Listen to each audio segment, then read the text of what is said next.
Vote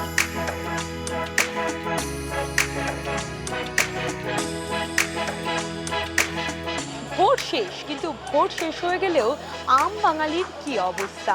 সবজির দাম, যেটা মানুষের বেঁচে থাকতে গেলে যেটা সব থেকে বেশি প্রয়োজন, সেই সবজি এবং মরশুমি ফল, সেই মরশুমি ফল এবং সবজির দাম কত, কি বলছেন ক্রেতা ও বিক্রেতারা, আমরা কথা বলে নেব। যাই আছে, কোনো বেশি নেই। ওটা অক্সিজেন আছে, কোনো আপেলের দাম নেই। লিচু দাম ঠিকই আছে, মিনিমাম 100 টাকা, 80 টাকা, 120 টাকা, যেরকম কোয়ালিটি হলে সেরকম দাম। ভোটের জন্য কোনো মাইনে নেই, এটা আমদানির উপর নির্ভর। কাঁচা ফলে ভোটের কোনো এটা আজকে আমদানি কমে যাবে, ডবল হয়ে যাবে, বেড়ে যাবে আর কমে যাবে। এটা ভোটের কোনো এটা হয় না। ভোট আসবে যাবে, ওই মানুষের কোনো ডেভেলপ হবে না। সাধারণ মানুষের খুবই পরিস্থিতি খুবই খারাপ, সংসার চালানো খুবই টাফ। আম বাজারে গত বছর যেমন মিলেছিল, এবছর আম সেরকমভাবে মিলছে না।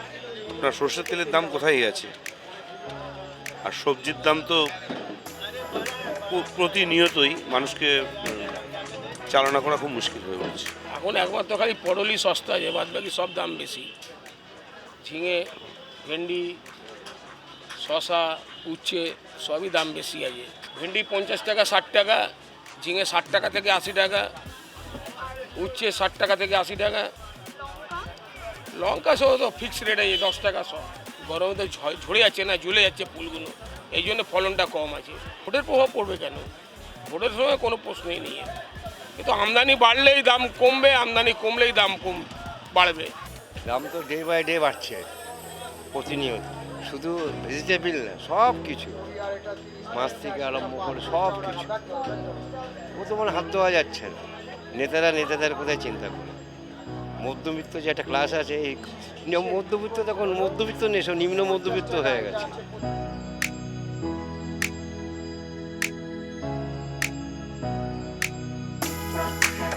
এখন ধরুন সবজি মোটামুটি একই রকমই আছে।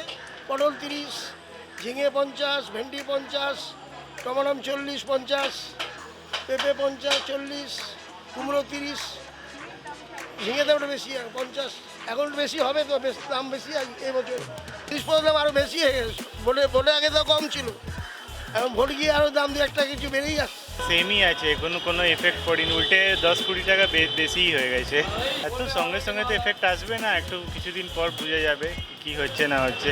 সাধারণ মানুষের কোনো লাভ নেই, ও চাপেই থাকবে ওরা সবসময়। দাম কমেছে, ভোটের সময় দাম বেশি ছিল। হিমসাগর 150 টাকা গেছে, ল্যাংড়া 150 গেছে, এখন কমেছে। বাজারে যেভাবে কেনা জিনিস হচ্ছে ওইভাবেই বিক্রি। সাধারণ মানুষ কি করবে? সবাইকে এইভাবেই চলতে হবে, যেরকম চলছে প্রত্যেকবারই এরমই চলে, কখনো কমে যায় কখনো বেড়ে যায়, জোয়ার ভাটার মতন। এবছর ফসলটা একটু কম আছে, তাই জন্য একটু দামটা বেশি। এমনি আমের ফসল এক বছর বেশি হয়, এমনি এক বছর কম হয়, সেই জন্য আগে বছর ফসলটা বেশি ছিল, দামটা কম ছিল। এবছর ফসলটা কম বলে বেশি একটু দামটা আছে। বিক্রি কম হয়ে গেছে আগে দিয়ে অনেকই, বাজারে লোক নেই, আপনি তো দেখতেই পাচ্ছেন। সেই দুর্গতির আর শেষ নেই, সাধারণ মানুষ সেই দুর্গতিতেই থাকে। ওই কিছু করার নেই, যেখানে আমরা 1 কিলো কিনতাম সেখানে হয়তো হাফ কিলো কিনবো, এইভাবেই চালাতে হয়, অ্যাডজাস্ট আমাদেরই করতে হয়। আমের দাম তো এবার কমেনি, আম মানুষ সিজনে একবারই এরকম খায়, কিন্তু প্রচণ্ড আমে কিনতে গেলে বলছে ফলন নেই, কেউ বলছে আম বাজারে নেই। যেরকমভাবে যে ওই যে বললাম 1 কিলোর জায়গায় হাফ কিলো কিনে করতে হয় না, একদমই না। আম লিচু সবেরই সেরকম দাম। সবজি থেকে ফলের দাম দিন দিন প্রতিনিয়ত বেড়েই চলেছে, আর যা মধ্যবিত্তকে রীতিমতো ঝাঁটা খেতে হচ্ছে। ভোট আসতে যাচ্ছে, কিন্তু সাধারণ মানুষের সেই একই অবস্থা, এমনটাই বলছেন ক্রেতারা। কেননা ফলের দাম বা সবজির দাম কিছুই কমছে না। ভোট যাক বা যাই আসুক না কেন, তাদের কোনো পরিবর্তন নেই। ক্যামেরায় চিরঞ্জিতের সঙ্গে ব্যুরো রিপোর্ট এস নিউজ।